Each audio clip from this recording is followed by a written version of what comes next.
സ്ഫോടനത്തിൽ അട്ടിമറി സാധ്യതകൾ നേരത്തെ നമ്മൾ സൂചിപ്പിച്ചതുപോലെ പോലീസ് പൂർണ്ണമായി തള്ളുകയാണ്. ജമ്മു കാശ്മീർ പോലീസ് ഈ സാധ്യതകൾ പൂർണ്ണമായും തള്ളി. പരിശോധനയ്ക്കിടെയാണ് സ്ഫോടനം ഉണ്ടായതെന്നും മറ്റ് ഊഹാപോഹങ്ങൾ അനാവശ്യമെന്നുമാണ് ജമ്മു കാശ്മീർ DGP നാലിൻ പ്രഭാതിന്റെ പ്രതികരണം. കേൾക്കാം.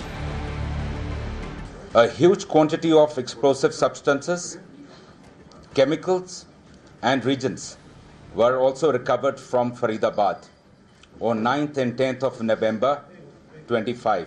This recovery, like the rest of the recoveries which we have done, was transported and kept securely in the open area of police station Naugam.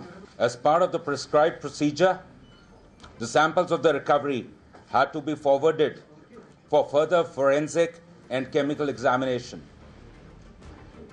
On account of the voluminous nature of the recovery, this process was going on for the past 2 days, which means yesterday and day before, by the FSL team. Due to the unstable and sensitive nature of the recovery, the sampling process, the handling was being done with extreme caution, with utmost caution by the FSL team. However, unfortunately, during this course, last night around 11:20 p.m., an accidental explosion has taken place. Any other speculation into the cause of this incident is unnecessary.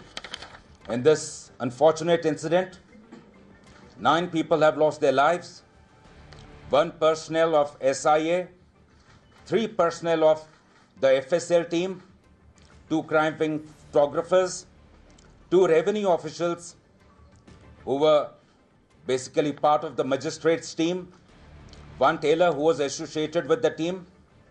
In addition, 27 police personnel, 2 revenue officials and 3 civilians from the adjacent areas have received injuries. The injured were immediately evacuated to the nearest hospital where they are being treated as we speak. The building of the police station has been very severely damaged, and even the adjacent buildings have suffered. They have also been affected. The extent of this damage is being ascertained. The cause for this unfortunate incident is being inquired into. J&K Police stands in solidarity with the families of the deceased in this hour of grief.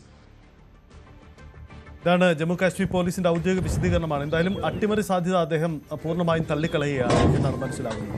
ഇപ്പോൾ നമ്മൾ കാണുന്നത് സ്ഫോടനത്തിന് ശേഷമുള്ള police സ്റ്റേഷന്റെ ദൃശ്യങ്ങളാണ്. പൂർണ്ണമായും എത്ര കണ്ട് വലിയ സ്ഫോടനമാണ് അവിടെ നിന്ന് തെളിയിക്കുന്ന ദൃശ്യങ്ങളാണ് കാണുന്നത്. പോലീസ് സ്റ്റേഷൻ കെട്ടിടം തകർന്നു എന്ന് മാത്രമല്ല, അതിൻ്റെ സമീപവാസികൾ പ്രദേശങ്ങളിൽ പാർക്ക് ചെയ്തിരുന്ന വാഹനങ്ങളാവട്ടെ, കെട്ടിടങ്ങളാവട്ടെ, സമീപവാസികൾക്കൊക്കെ വൻ നാശനഷ്ടമാണ് ഇതുണ്ടാക്കിയത് എന്നതാണ് മറ്റൊരു വസ്തുത. MG മിഥുനുണ്ട്. മിഥുൻ, ആ ദൃശ്യങ്ങൾ ആ സ്ഫോടനത്തിന്റെ വ്യാപ്തി വ്യക്തമാക്കുന്നതാണ് അല്ലേ?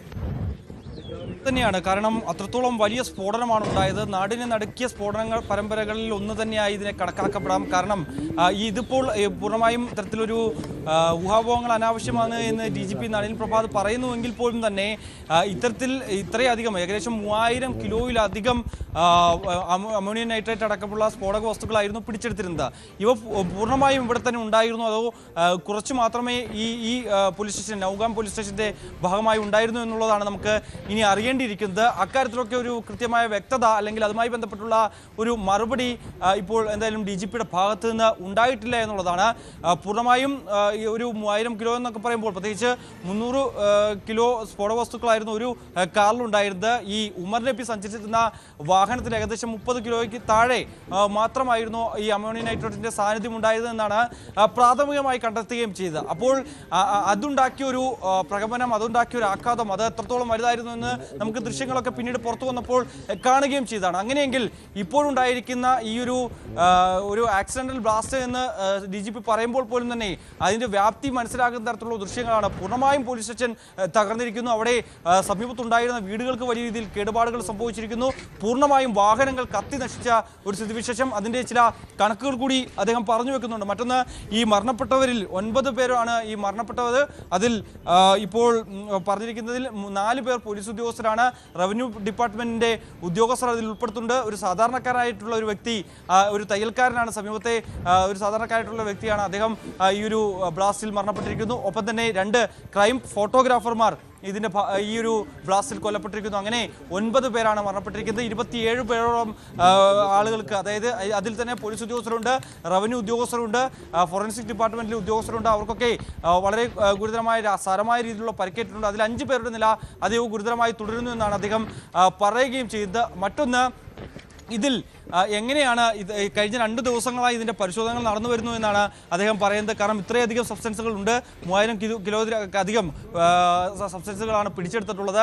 അതുകൊണ്ട് തന്നെ അതിൻ്റെ ശാസ്ത്രീയ പരിശോധന പൂർണ്ണമായും വരുന്ന ദിവസങ്ങളിൽ നടത്തേണ്ടതിൻ്റെ ഭാഗമായാണ് കഴിഞ്ഞ 2 ദിവസമായി ഇതിൻ്റെ പരിശോധനകൾ നടത്തിയത്. കൃത്യമായി സുരക്ഷ പരിഗണിച്ചുകൊണ്ട്, അല്ലെങ്കിൽ അത് മുൻനിർത്തി തന്നെയായിരുന്നു ഈ പരിശോധനകൾ നടത്തിക്കൊണ്ടിരുന്നത് എന്നാണ് DGP പറയുന്നത്. പക്ഷേ ഇന്നലെ ഒരു നിർഭാഗ്യവശാൽ രാത്രി 11:20 കൂടി ഇത് പൊട്ടിത്തെറിക്കുകയാണ് ഉണ്ടായത് എന്നുള്ളതാണ്.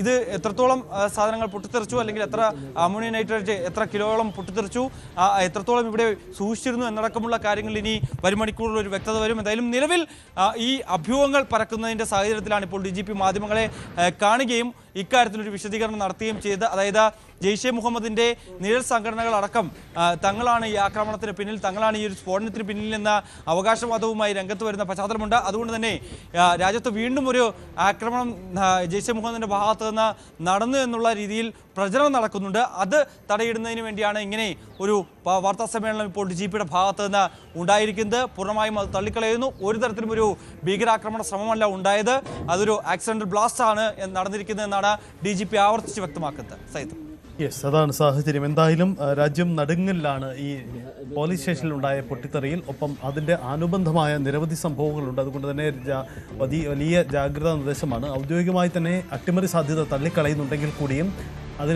അത് കേന്ദ്രീകരിച്ചുകൊണ്ടുള്ള അന്വേഷണം കൂടി നടന്നേക്കാം. പ്രത്യേകിച്ച് ഈ പോലീസ് സ്റ്റേഷൻ പരിധിയിലാണ് ആദ്യം ഭീകര സംഘടനയുടെ അനുകൂല പോസ്റ്ററുകൾ വരികയും തുടർന്ന് മറ്റ് സ്ഫോടനങ്ങളൊക്കെ സംഭവിക്കുകയും ചെയ്തു.